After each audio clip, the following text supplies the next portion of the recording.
Good morning, everyone. It's time for Health Matters. Being overweight and potentially obese can be a life-threatening disease, but do you know if you're in either category? That's when knowing your BMI or your body mass index is crucial. If you find yourself facing the challenge of losing weight, the good news is there are options for you that can save your life. Here's Alana with all of those details. So we're talking something that affects many people. It's obesity. What defines obesity? Who is somebody that's overweight? Typically, you look at your BMI, which is the body mass index. It's a way to account for your weight based on your height. And it's really a way to assess somebody's risk associated with their weight.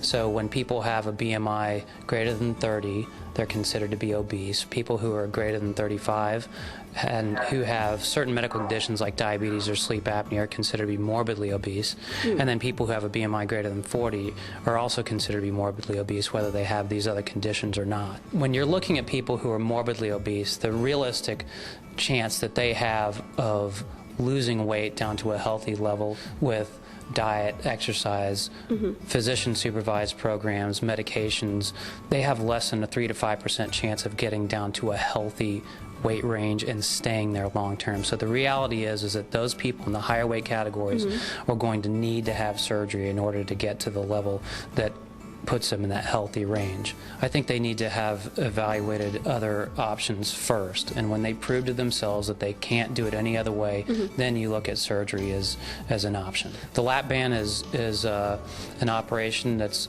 a relatively non-invasive means by which we can accomplish weight loss. Now that involves placing a silicone band around the top of the stomach, and we can adjust how tight that band is in order to restrict how much food somebody can get in per meal.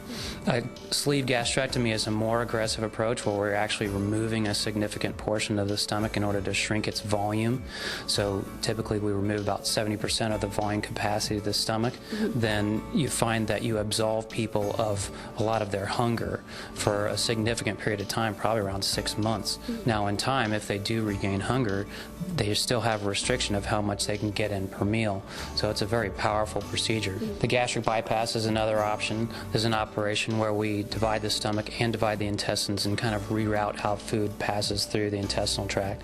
That operation restricts how much somebody can get in a meal, and it also absolves people of hunger for about 6 months, just like the sleeve gastrectomy. But again, even if people are hungry in the future, they just can't eat as much as they used to be able to eat.